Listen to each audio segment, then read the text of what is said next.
Okay, this is Dr. Kell, and today we're going to be going over Geometry, Chapter 6, Lesson 2, and then the day 1 of these notes. And we're going to start talking today about similar figures.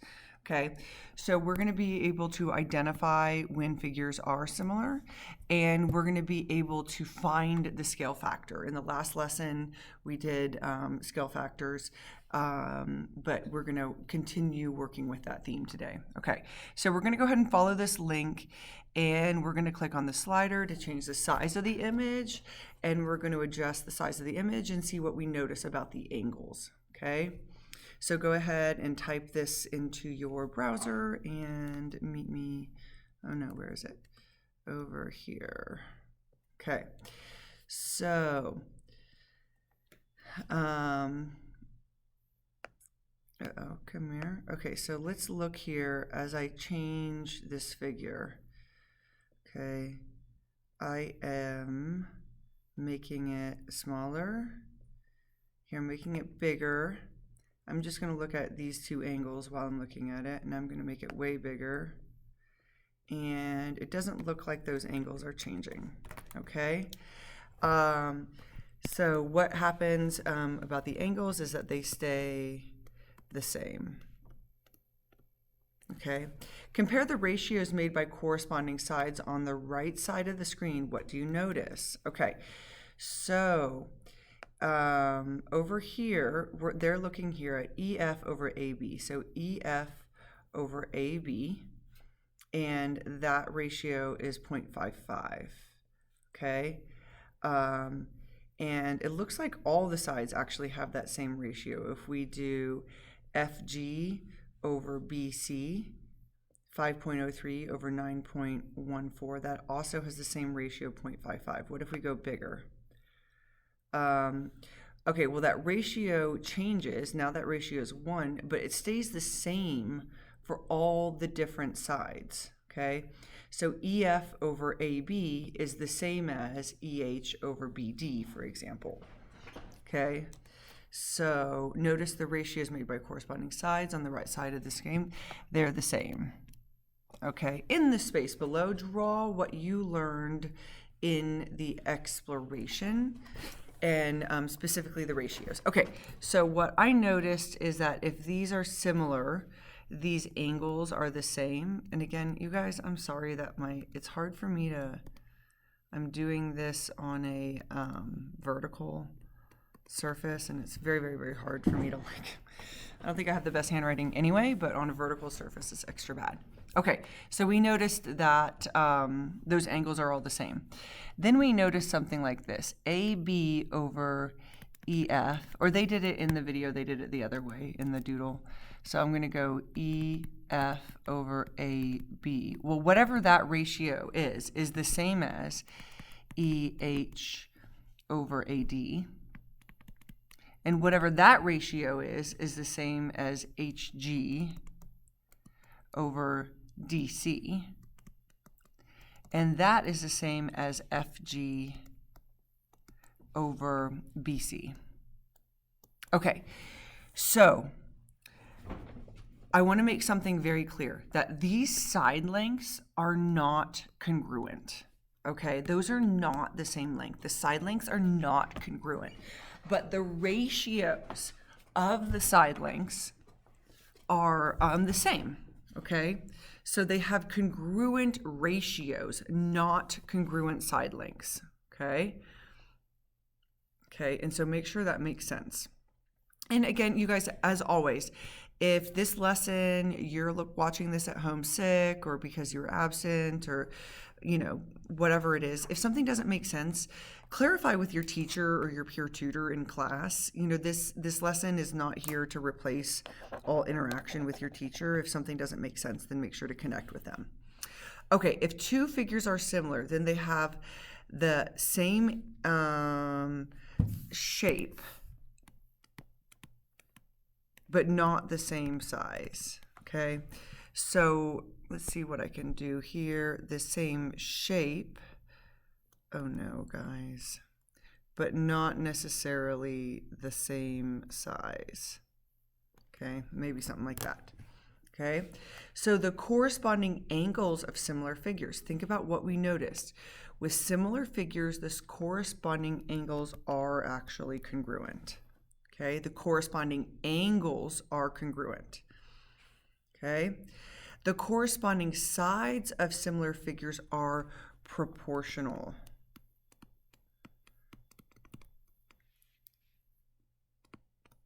Okay, each ratio is equivalent to the scale factor.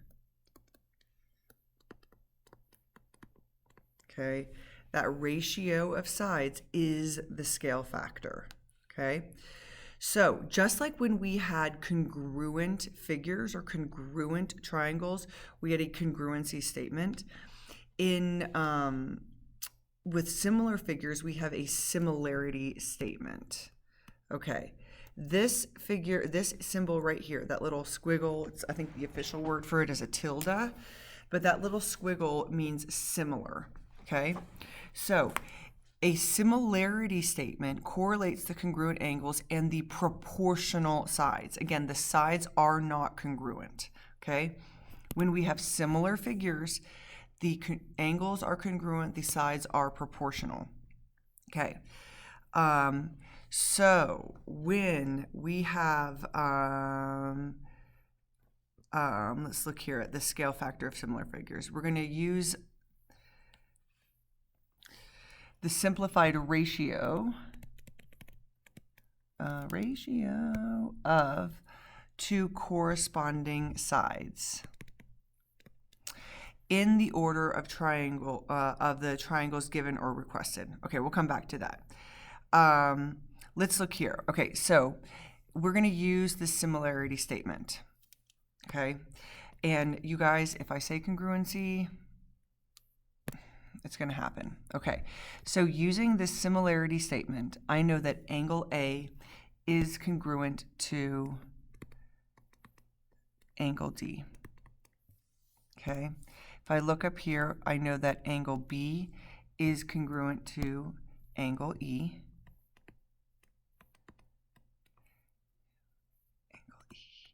And the same way, angle C is congruent to angle F. Okay. Okay, so I know that also that AB is similar to, is proportional to DE. Okay, I also know that BC is proportional to EF. Okay, and then lastly, maybe AC is proportional to DF. Okay. Okay, the sides are proportional, the angles are congruent. Okay. So the scale factor of ABC to DEF, there is, you must be specific about the direction. Okay, so this, what this caution is about, is we could think of similar figures as a result of dilation, but you don't actually know which is the image or which is the pre-image. We do not know that unless they are telling you some specific information. You don't get to assume that. Okay, so if I say scale factor of ABC to DEF, that to find that scale factor, the ABC stuff has to be on top and the DEF stuff is going to be on the bottom. So in this example, if it's ABC to DEF, my scale factor, K, if you recall from last lesson, is going to be AB over DE. That's an E. Okay, so in this case, it'll be 10 over 20. If I reduce that, it's going to be 1/2. Okay, they could just as easily ask me for DEF to ABC. Okay, DEF to ABC. So my scale factor would be my DE length over my AB length. In this case, that would be 20 over 10, or my scale factor would be 2. Okay, I have to go with whatever they're telling me, and I do not get to assume which is the image and which is the pre-image. Okay, as a recollection, K is the image over the pre-image. Okay, but we don't get to assume. We don't get to assume which is the image and which is the pre-image. Okay, caution, caution. Don't make that mistake. It's classic. You're gonna do it. I'm telling you what mistakes you're gonna make, so just don't make those mistakes. Okay.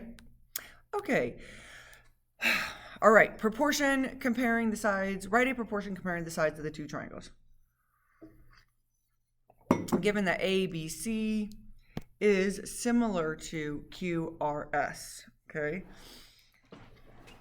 Okay. Write a proportion comparing the sides of the two triangles. Okay, well, I know that, for example, BC over BC, I could actually just look at, again, just like with similar congruent triangles, you can just use the congruency statement. Same thing with similar triangles. We can use the similarity statement.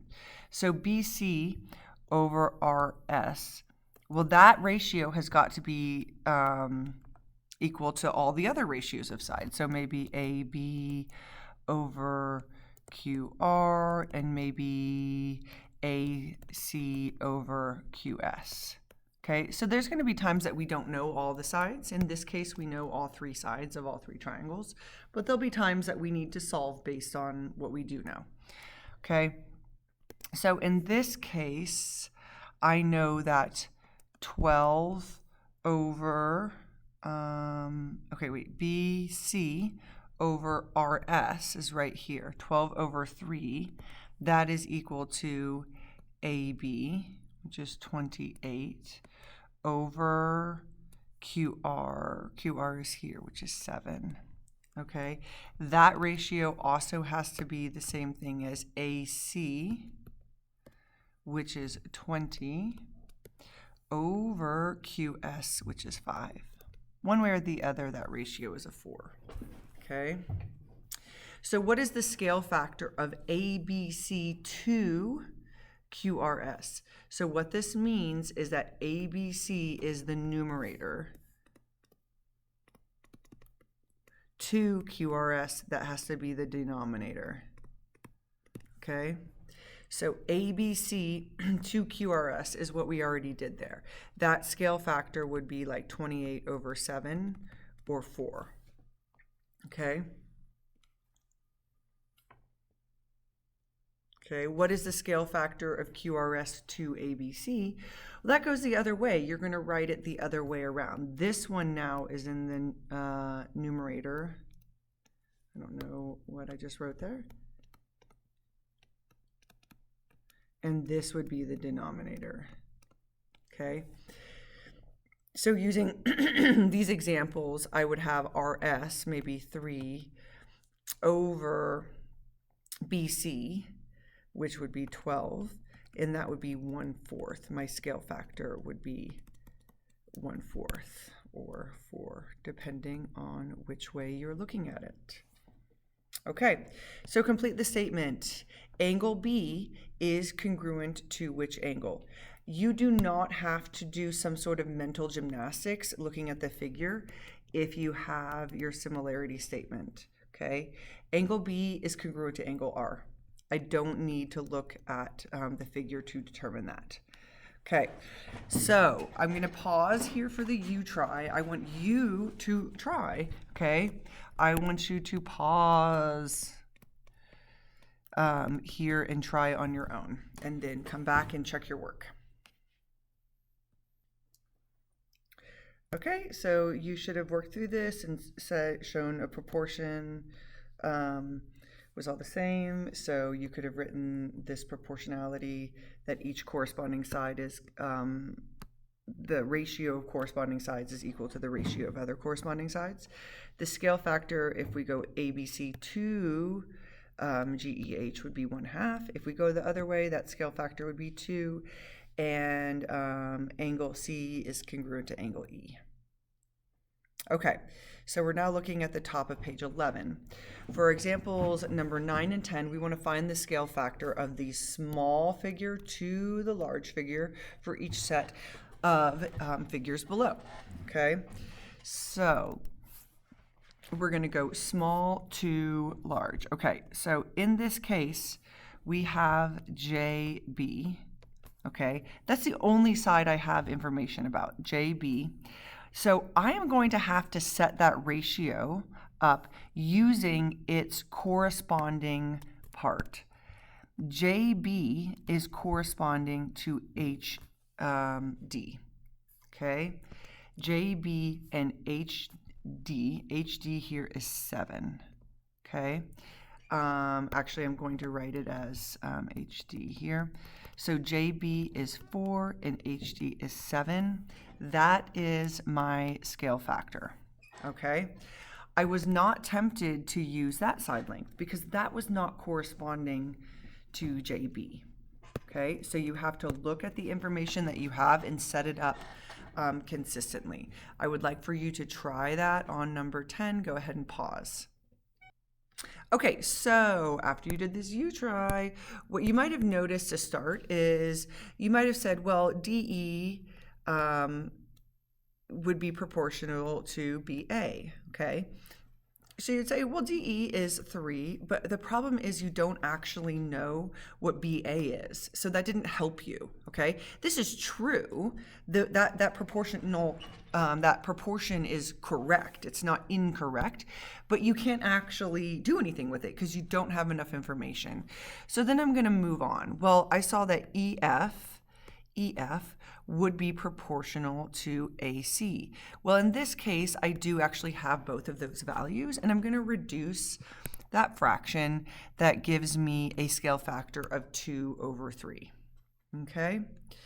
So on 11 and 12, we're going to go ahead and find the scale factor depending on how they're asking it. This one is asking for large to small, okay? So large will be in the numerator and small will be in the denominator, okay? Conversely, for part B, it'll be the other way around, okay?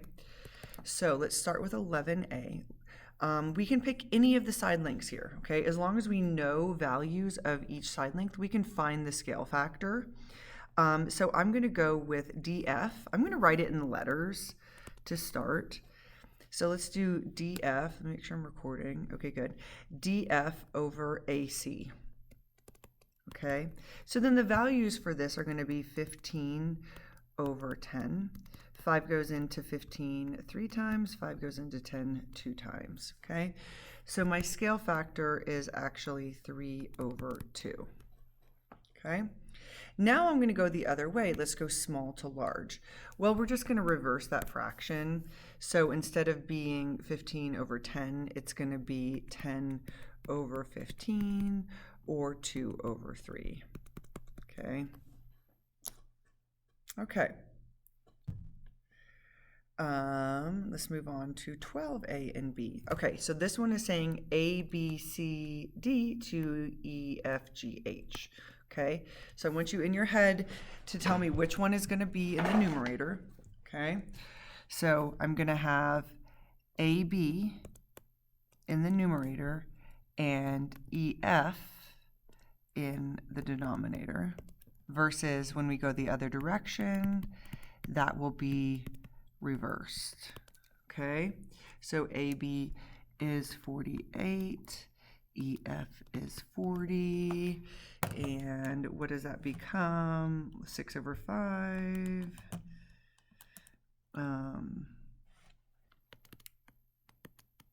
Okay, and then this one would be 40/48, otherwise known as 5/6. Okay. Okay, so y'all know the drill. Pause and give a go for number 13. Which statements below are true given that PQR is similar to triangle HKG? Select all that apply. Okay, so the only one that's not true is option B. Angle P is going to be congruent to angle H, The ratio of each side length is the same. That's the scale factor. Those things are, oh, actually I'm wrong. I read this wrong. PQ is not, that's wrong. Okay. B and D are incorrect. But going back to number C, the ratio of these side lengths are congruent. Okay, they're the same. That's just the scale factor. And we don't necessarily know that any of the side lengths are congruent, okay? So in my head, I saw that as similar, but they are not congruent necessarily. Okay, so A and C are correct. Okay, so how much more do we have here? Just 2 more questions. Okay. Given that WXY is similar to DEF, complete each statement. Angle Y is going to be congruent to angle E. Okay? Okay, so WX over DF, and then it's going to be something over DE. Okay, well, the corresponding part to DE is going to be WY. Okay. Angle D is going to be congruent to angle W. Okay. Again, the angles are congruent, the sides are proportional. Okay. Okay, given that triangle CDE is similar to KLM, and the scale factor of triangle CDE to KLM is 3/7. What is the scale factor of KLM to CDE? Well, that's just the reverse, y'all. It's just you flip that fraction. Okay? Which triangle is larger and how do you know? Okay, so when this said CDE to KLM, that means that KLM is in the denominator. Okay, does that make sense? This is the numerator. Okay, so I can see that this denominator is bigger, therefore KLM, triangle KLM is larger. And it is because of the ratio. Okay, because of that ratio. Okay, that concludes 6.2 day 1. We're going to go ahead and get going on 6.2 day 2 in the next video.